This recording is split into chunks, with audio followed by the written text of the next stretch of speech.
हैं हम लोग कल वाले पॉइंट से। कल हम लोगों ने क्वेश्चन लगाया था कि अगर potential V equal to 2x minus y plus z दिया है, given that V is equal to 2x minus y plus z, then find the value of electric field at 101. इस पॉइंट पे हमको इलेक्ट्रिक फील्ड निकालना है and magnitude of electric field हमको calculate करना है। तो देखिए आपको हमने फार्मूला बताया था electric field equal to difference, अगर x के रिस्पेक्ट में निकालना है क्योंकि 3 पॉइंट्स दिया है तो Ex Ey Ez निकालना पड़ेगा हमको। तो dV बाई dx करेंगे हम लोग जब x के रिस्पेक्ट में जब हम डिफ्रेंशिएट करेंगे तो वैल्यू क्या आएगी, y और z यहाँ कांस्टेंट वैल्यू रहेगी। तो हमारा क्या मिलेगा, हमको 2 मिलेगा। y के रिस्पेक्ट में जब डिफ्रेंशिएट करेंगे तो x को कांस्टेंट मान के डिफ्रेंशिएट करेंगे -1 वैल्यू आएगी। और z, सॉरी इसमें करेक्शन थोड़ा सा कर लीजिएगा, ये z लिखा है, दिख रहा है ना आपको z, तो ये वैल्यू क्या होगी 1 आएगी। तो यहाँ से जब हम देखो 2 मिली, -1 मिली, 1 मिली, ये माइनस सिर्फ देखने के लिए लगा हुआ है, इसको हटा देना क्योंकि Ex क्या है, इसका मैग्नीट्यूड है। तो 2 -1 1 आया तो 2i x के साथ कौन सा होता है vector quantity i, 2i - j plus k, this is the result. ठीक है, अब मैग्नीट्यूड कैसे निकालते हैं, क्लास 11 में हम लोगों ने डिस्कस किया था। Magnitude of E equal to हो जाएगा इसका x के रिस्पेक्ट में जो मैग्नीट्यूड है उसका स्क्वायर प्लस इसका स्क्वायर प्लस z का स्क्वायर। तो ये हमारी वैल्यू टोटल कितनी आ गई, √6 आ गई। नेक्स्ट क्वेश्चन हमारा था उसी तरह से था, x square y square z। तो इलेक्ट्रिक फील्ड हमको कैलकुलेट करना है, किसके रिस्पेक्ट में कैलकुलेट करना है हमको कैलकुलेट करना है इलेक्ट्रिक फील्ड एट पॉइंट 111।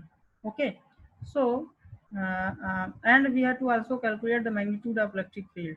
तो क्या करेंगे हम लोग, electric field with respect to x calculate differentiate करेंगे। तो हमको देखिए जब x के रिस्पेक्ट में कैलकुलेट करेंगे तो y की वैल्यू कांस्टेंट रखेंगे, z की वैल्यू कांस्टेंट रखेंगे। तो x के रिस्पेक्ट में जब डिफरेंशिएशन होगा तो कितना आएगा 2x, और y क्या होगा कांस्टेंट की तरह रहेगा। तो y आगे आके 2x होगा, तो यहाँ से हमको मिल जाएगा 2xy, और यहाँ से x स्क्वायर प्लस 2yz, और यहाँ से z से y स्क्वायर आएगा। तो i क्या हो जाएगा, i इंटू या 2xy into y, x square plus 2yz into z plus y square के हो जाएगा। अब इसके बाद इसको जब पूरा कैलकुलेट करेंगे तो देखो एक्स वाई जेड की वैल्यू हमको दिया है 111, ठीक है। तो 111 दिया है, तो इसकी एक्स वाई जेड की वैल्यू हम जब रखेंगे तो कुछ इस तरह से टर्म हमको मिलेगा। सर वो जो Ex इज इक्वल टू उसके बाद है उसमें सिग्मा है कि वो क्या बना है, डेल्टा बना है, डिफरेंशिएशन का सिग्मा सिंबल होता है ये। अच्छा ठीक है, ठीक है। तो अब इसका देखो ये आ गया, इसके बाद हम लोग कैलकुलेट कर लेंगे इसकी वैल्यू क्या आ जाएगी, जैसे डी बाई डी एक्स लिखते थे उसमें वही है सेम। तो ई की वैल्यू मैग्नीट्यूड की 2 का स्क्वायर प्लस 3 के स्क्वायर प्लस के में कितना है 1 है, 1 का स्क्वायर कितना मिल जाएगा, फाइनली √14 आ गया। अब एक क्वेश्चन और दिया था हमने होमवर्क के लिए, शायद ही कोई लगाया हो, लेकिन इसको लगा लीजिएगा अपने से। नेक्स्ट हमारा है एक क्वेश्चन दिया था कि इलेक्ट्रिक फील्ड दिया था। अभी वहां पर देखिए क्या दिया था हमारा, हम लोगों को दिया हुआ था पोटेंशियल दिया था, इलेक्ट्रिक फील्ड निकालना था। अब हमको इलेक्ट्रिक फील्ड दिया है, पोटेंशियल यहाँ पे निकालना है अगर, तो फार्मूला आपको पता है delta V equal to integration of P D R होता है, और वी निकालना है, डेल्टा वी निकालना है हमको, डेल्टा वी निकालना है एट द पॉइंट 024 और 210 पे, 2 पॉइंट दिए हुए। तो दो पॉइंट दिए हैं किसके लिए, इसके इंटीग्रेशन के लिए। तो माइनस वैल्यू यहाँ रखी रहेगी और ए टू बी डिफ्रेंशिएट करेंगे। ई की वैल्यू हमको एक्स आई -2yj प्लस जेड के दिया है, और डॉट डी आर होता है। डी आर होता क्या है, देखिए आर होता है आई एक्स प्लस जे वाई प्लस के जेड होता है। तो देखिए हम इसको दिखा देते हैं आपको क्या दिया हुआ है। देखिए आर इक्वल टू आपने पढ़ा होगा, आर इक्वल टू दिया हो, आपने पढ़ा है 11th क्लास में, आई एक्स प्लस जे वाई प्लस यूनिट वेक्टर होगा आई जे के तीनों पे, यहाँ पे देखो यूनिट वेक्टर नहीं लगा जेड। तो यहाँ से हमको क्या मिल जाएगा, डी आर इक्वल टू हमको मिल जाएगा, सब में डी लगा दो, आई यूनिट वेक्टर है तो कांस्टेंट वैल्यू होती है dx प्लस जे dy प्लस के dz। ठीक है, अब हमको क्या करना था, ई की वैल्यू ये दिया था, डॉट प्रोडक्ट है ये डी आर की, तो ये वाली वैल्यू यहाँ पर पुट कर देंगे इस जगह पे। तो हमको क्या मिलेगा, देखो हमको मिलेगा ये कुछ इस तरह से मिलेगा टर्म, ये वाला दिख रहा है ना। इसके बाद हम लोग देखो क्या करेंगे, इसको करेंगे, देखो आई डॉट आई सिर्फ 1 होता है, आई डॉट जे 0 हो जाता है, तो सिर्फ आई का आई के साथ करेंगे x D x, I dot I 1 हो गया, तो एक्स डी एक्स आया -2y dy plus Z D Z बचेगा। इस तरह से हम ए भी पॉइंट रख देंगे, पॉइंट रखने के बाद इसको कैलकुलेट करें, देखो एक्स का इंटीग्रेशन क्या होता है, एक्स डी एक्स, तो इसका इंटीग्रेशन अलग करेंगे इस टर्म का, एक्स के रिस्पेक्ट में, वाई के रिस्पेक्ट में अलग करेंगे, जेड के रिस्पेक्ट में अलग करेंगे। तो देखो एक्स का इंटीग्रेशन क्या होता है, एक्स स्क्वायर बाई 2 -2 बाहर आ जाएगा, वाई स्क्वायर बाई 2 हो जाएगा, जेड का जेड स्क्वायर बाई 2 हो जाएगा, limit upper limit and lower limit रख देंगे। अब इसमें सबसे पहले अपर लिमिट रखते हैं, पता है आपको, तो माइनस पूरा का पूरा टर्म हम बाहर रखते हैं, माइनस है, पहले लिखेंगे, देखो 2 1 0 रखते हैं, तो पहले वाले में x में 2, y में 1 और z में 0 रखें। अब दूसरी माइनस लगाते हैं, इसके बाद फिर लोअर लिमिट लगाते हैं, x की वैल्यू 0, y की वैल्यू 2 और z की वैल्यू 4 जब रखते हैं तो इस तरह से टर्म बनता है। अब इसको जब कैलकुलेट करेंगे तो 3 वोल्ट आ जाएगा। ठीक है, हमको पोटेंशियल निकालना था, 3 वोल्टेज आ गया। अब बहुत ही इंपॉर्टेंट टॉपिक एक आता है, इसमें से इलेक्ट्रिक फील्ड का या इलेक्ट्रिक पोटेंशियल का अक्सर ये एग्जामिनेशन में पूछा जाता है आपका, कि electrostatic potential due to charge sphere. ठीक है, जैसे कि इलेक्ट्रिक फील्ड में हम लोगों ने कंडक्टिंग नॉन कंडक्टिंग बॉडी के लिए पढ़ा था, तो हम लोग यहाँ पर सिर्फ कंडक्टिंग बॉडी के लिए डिस्कस करेंगे। तो देखिए, हम लोग डिस्कस करेंगे electrostatic potential due to a charge sphere. वो चार्ज हॉलो भी हो सकता है और पूरा पूरा स्फीयर भी हो सकता है, मतलब कि ठोस भी हो सकता है, सॉलिड जिसको बोलते हैं। कंडक्टिंग नॉन कंडक्टिंग दोनों के लिए है, लेकिन हम लोग सिर्फ कंडक्टिंग के लिए अभी पढ़ रहे हैं, याद रखिएगा कंडक्टिंग के लिए। तो आते हैं पहला, आउटसाइड द स्फीयर।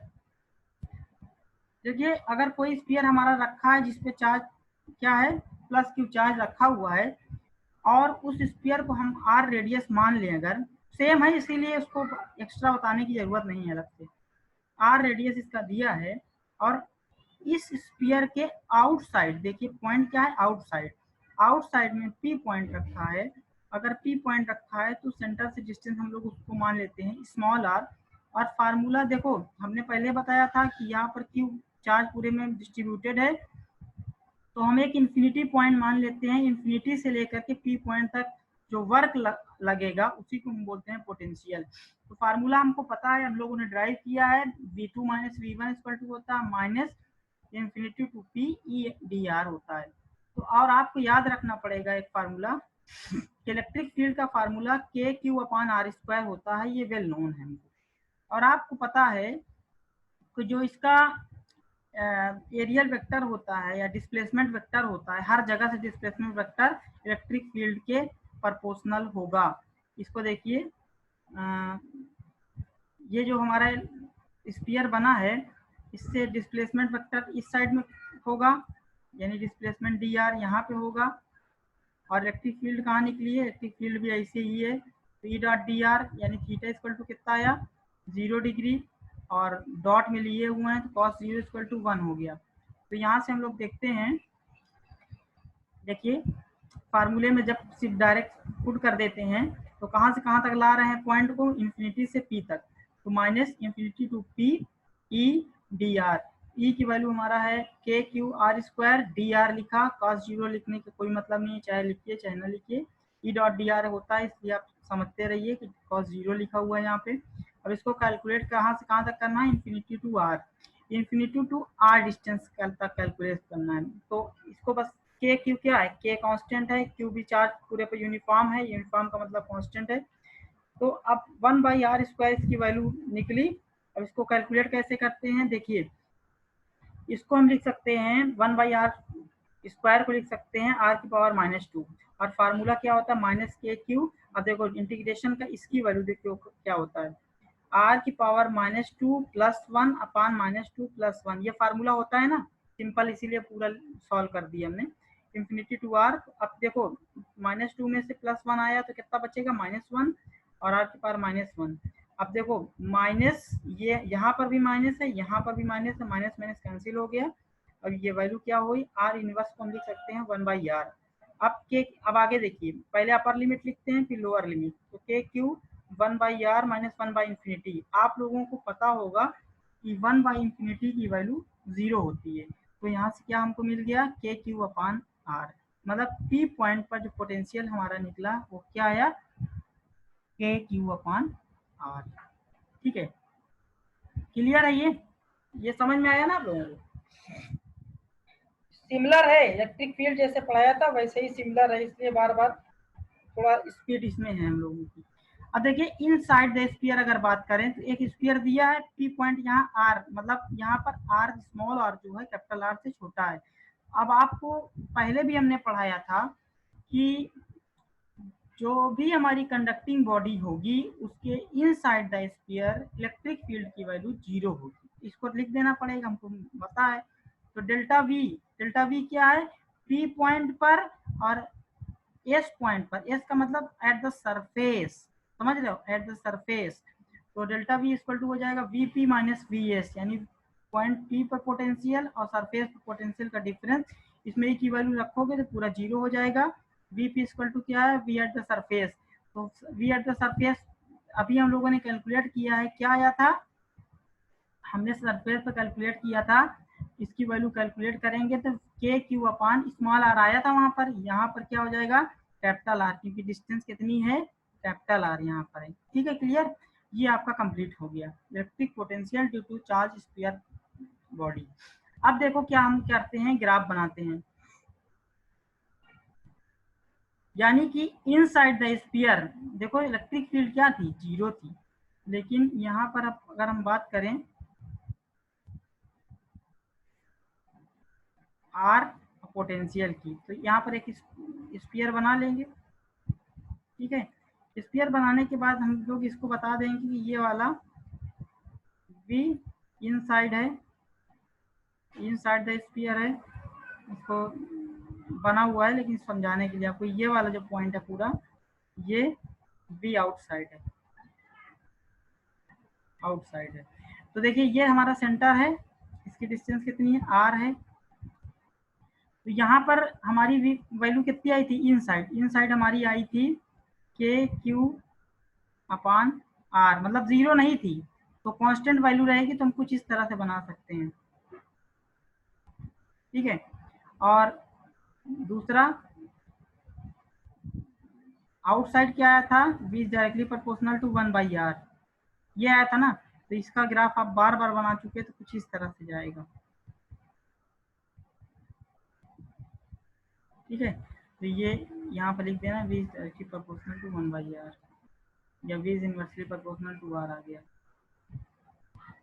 ठीक है, अब आते हैं हम लोग नेक्स्ट पॉइंट पे। इसके बाद एक पॉइंट हम लोग को पढ़ना है, हमारी वॉइस जा रही है वहां पर, हेलो, ठीक ठीक ओके।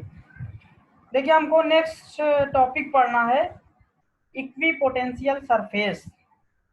इक्विप का मतलब होता है हर जगह बराबर हो, इक्वल हो। इक्विप का मतलब वर्ड जो बना हुआ है इक्वल से बना है, तो इक्विपोटेंशियल यानी कि किसी भी सरफेस पे हर जगह अगर पोटेंशियल सेम होगा, इक्वल होगा, तो that type of surface is called equipotential surface, or we can say that the surface on which potential is equal or same everywhere, that surface is called equipotential surface।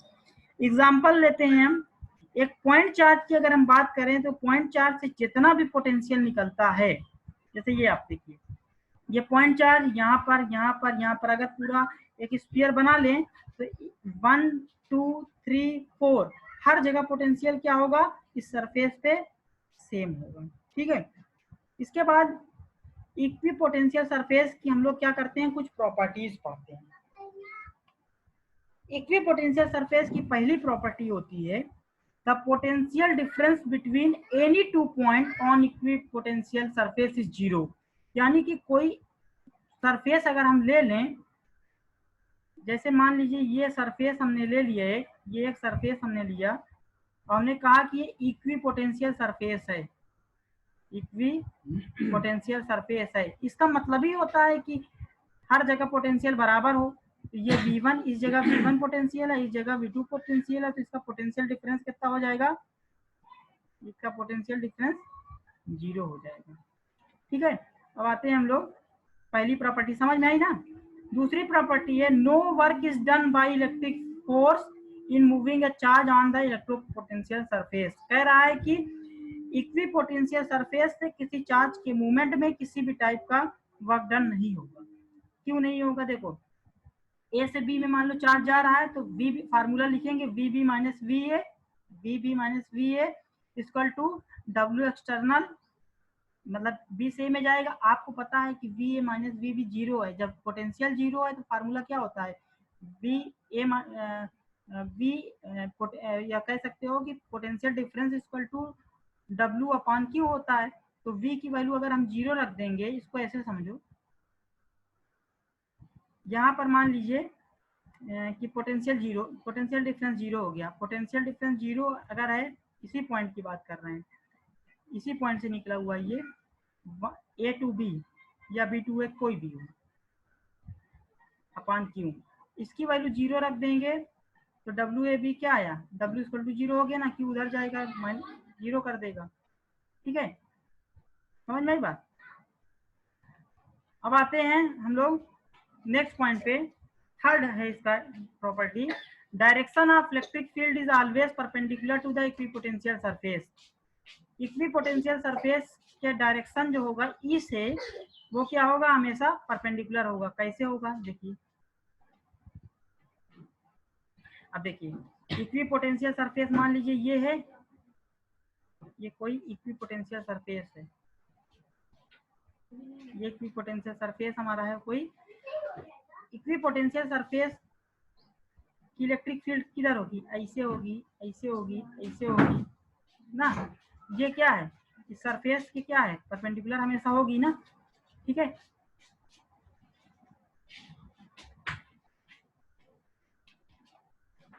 अब देखिए इसको कैसे mathematically देखते हैं। देखिए D V equal to E dot D R होता है, हमको पता है डी वी का मतलब पोटेंशियल डिफरेंस क्या है, यहाँ पर जीरो है, क्योंकि पोटेंशियल का डी वी जो होता है वो क्या होता है, जीरो होता है, जीरो है। तो ई यहाँ पर जीरो कब होगा, ई डॉट डी आर जीरो कब होगा, जब कॉस थीटा की वैल्यू 90 डिग्री है तभी ये जीरो होगा। तो थीटा इक्वल टू इसलिए 90 डिग्री होगा, ई डॉट डी आर, इसका एक डेरिवेशन समझ सकते हो आप। अब आगे आते हैं हम लोग। देखो अभी हमने एक सरफेस की बात किया, कोई भी सरफेस आप लोग कंसेंट्रिक सर्कल बनाया है तो यहाँ पर क्यू चार्ज सेंटर पे रखा है, तो इसका देखो 90 डिग्री हर जगह से बनाता रहता है, हमने बताया भी था आपको ये पॉइंट को। अब प्रॉपर्टी नंबर 4 है, या प्रॉपर्टी 3 ही आपको पढ़ना है। नेक्स्ट आता है आपको draw the equipotential surface from uniform charge. इसका आप कैसे बनाओगे, देखो हम बताते हैं आपको।